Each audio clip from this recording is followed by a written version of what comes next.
Am I the asshole for yelling at my son's teacher and making her cry? Last Thursday I, 36M, got a call from my son's school telling me I needed to come and collect him because he had passed out during class.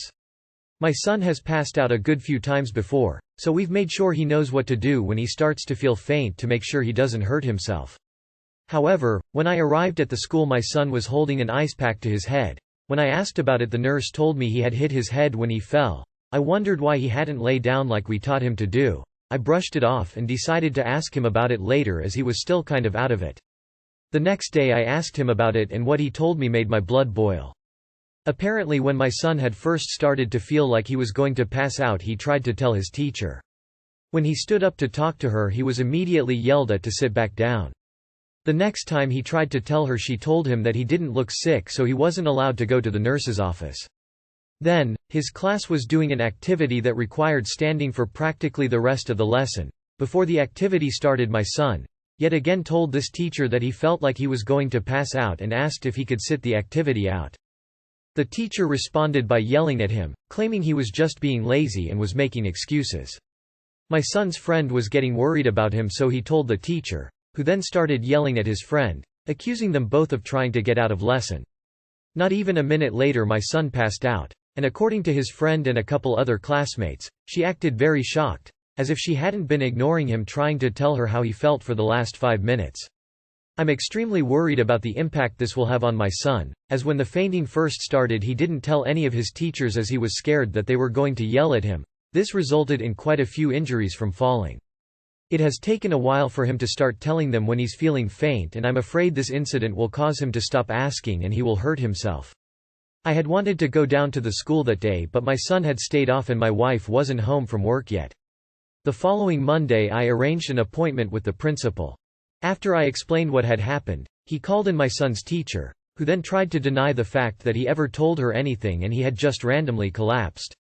This is where I may be ta. By this point I was pissed. I began to scream at her, yelling about how my son could have gotten hurt. I was so pissed I hadn't even noticed that she'd started to cry. By that point I was asked to leave by the principal. My wife and some of my friends think I'm in the right, but my parents and the other half of my friends think I went too far. I don't know about this one. What do you guys think? Am I the asshole? Edit. I'm just gonna answer some frequently asked questions that the answers weren't included in the original post 1. We are not in the US so a 504 plan is not in place. However we do have something similar too. My son is in the middle of getting a diagnosis. Doctors say the most likely option is POTS 3. My son is 13. And I would say he's a fairly well-behaved kid. Only sometimes getting in trouble for stupid shit that 13-year-old boys do. He usually stops after he gets a verbal warning. We've never had any major issues with his behavior for. Yes, the teacher was aware of his episodes. I'm assuming your son has a diagnosed medical condition that is on file with the school and his teachers have been made aware of his condition and how to prevent injuries. At this point I think I would take my concerns to the Board of Education and let them know that you intend to speak with an attorney. Yelling at the teacher was probably not your best move, but I certainly understand when it comes to the safety of our children. It's hard to maintain our cool sometimes. I'm going to say not the asshole. Not the asshole, that teacher is a bully who deserved getting called out. Yelling after she straight up lied is warranted. If you're in the US, please get this condition and his accommodations into a 504 or IEP plan if it's not there already. Info. Does the school know about this condition? I'm a teacher. You're not the asshole. I would have lost my cool and perhaps my job since I worked in the same school as my kids. That woman is, first and foremost, responsible for the safety of her students while in her care. She wouldn't allow a student to jump up and down on a desk for safety reasons. She should take a kid who feels faint seriously for the same reasons.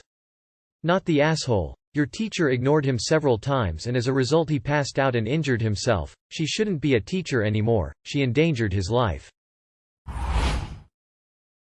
Am I the asshole for telling my parents they always favor my sister over me? I 18F have been paying all of my stuff since I started working at 15. From that moment on my parents didn't give me money nor did I ever ask them to give me money. Now for background we are well off. My parents own 2 houses, one we live in other one is rented out, and they both have income. I am a full-time student and I'm trying to start my SMMA business. I have $8K savings and I lent my dad $2K 2 years ago.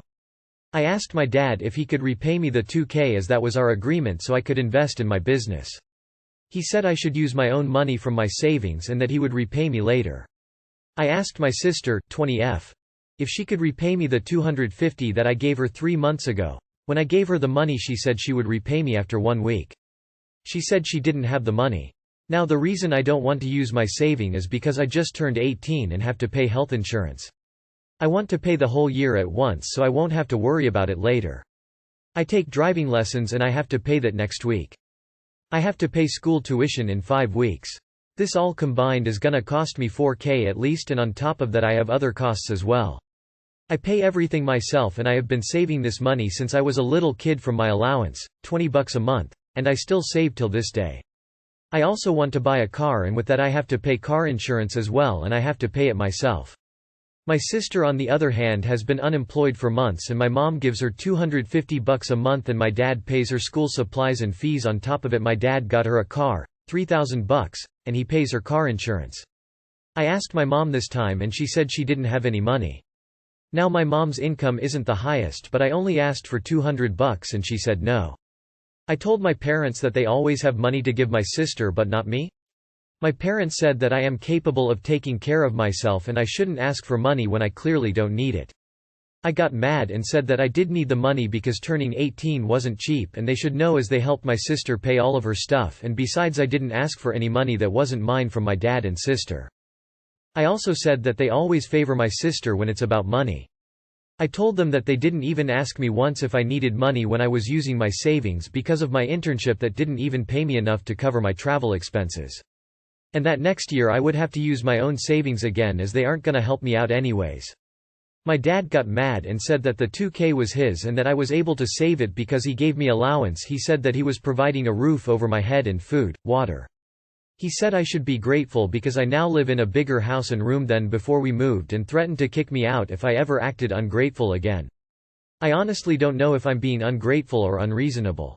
My mom said I'm the asshole for talking back and saying all this. So am I the asshole? Real parents don't threaten to kick their own children out for no reason. These people are no good for you. You have every right to hold them accountable. Not the asshole. Your parents just don't like you very much is all. Cut and dry. In ta. Not the asshole. Not the asshole. I recommend cutting them off when it's safe for you and not allowing them back in your life until he repays the $2,000 with interest. And don't lend them any more money. Am I the asshole for not wanting my husband's daughter? I 25F married my husband 27M 5 years ago. We met when 16, got together at 17, broke up at 18. We both went to study abroad, got back together at 19, married at 20. We have a great daughter together, Rose 4F, and we are financially well off. My husband owns a company. I own a company and I just finished my law study, so I work as an intern lawyer as well. So here is the thing: when we broke up my husband had a fling. I never questioned this. But 4 months ago this woman came. She came with a kid, 6F Hannah. She claimed that Hannah was my husband's child. My husband said he never knew she got pregnant. She never told him she was pregnant and just took off. But she is struggling with cancer and according to her doctor she didn't have long left. We did a DNA test and Hannah is my husband's child. Hannah's mom is now in the hospital and Hannah has been staying with us for 4 months now. The issue is Hannah is spoiled. We have 2 workers in the house who live with us.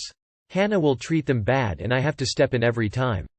I came from work and Hannah was throwing her plate with food because they hadn't put enough chicken. I got Hannah a phone 3 months ago cause she needed one. Now she wants another one. I told her no and she threw her phone. She won't listen to me or my husband. Hannah got in a fight at school and me and my husband were called. Hannah thought she could boss her teacher around because according to her she pays her salary. When we got home she slammed with doors. I took her to my workplace once cause she wanted to see. She threw a tantrum and said to my staff, "My mum is dying because of my dad's mistress and I grew up without a dad because of her." Then she acted like the boss. I tried to stay calm and just took her to my husband as she wanted to go to her dad. Also, she refuses to accept Rose as her sister. She breaks her toys and says, "I didn't have this when growing up, so why should you?" She will be bad with Rose if we are not around. But the straw hit when last week Hannah purposely caused Rose to fall down the stairs because she was walking too slow. Rose broke a leg. There is more which I can't tell here. Now since the day Hannah moved in I got a therapist for her, but Hannah won't listen to her. She won't talk with her, she will scold her and just run out of her office. I really don't know what to do anymore. I told my husband, however I do love Hannah, I can't deal with her anymore. She is dangerous to herself, our staff, us and to Rose. If Hannah isn't gonna act mature, she should maybe go stay with her grandparents, mother's side. Or she should maybe go to a private boarding school for a while. I don't want to send her away, but I can't keep her around my daughter. My husband said that I'm the asshole for trying to kick out a 6-year-old. I said that the 6-year-old hurts our daughter. He still said I'm the asshole because she is his daughter. So am I the asshole? And #X200B. Edit. Guys, I am not saying Hannah should leave permanently. Just for a while, maybe a few months at her grandparents'. Because she knows them and trusts them. We will visit her often to build a bond till she is ready to move back in with us. Also, we are already doing therapy, but Hannah keeps refusing it. Which is why I think she should move out only for a while till a bond is formed between us as a family. All of you need therapy, but Hannah most of all. Not the asshole. You are the asshole for not wanting Hannah. She's 6 and dealing with losing her mom. You're right to get her in therapy. I don't blame you for not wanting her around Rose. What she did was nasty and dangerous, and this situation is way above Reddit's pay grade. You are the asshole. You will be Hannah's mum soon, when her biological mum is dead. You need to find a better therapist. ASAP.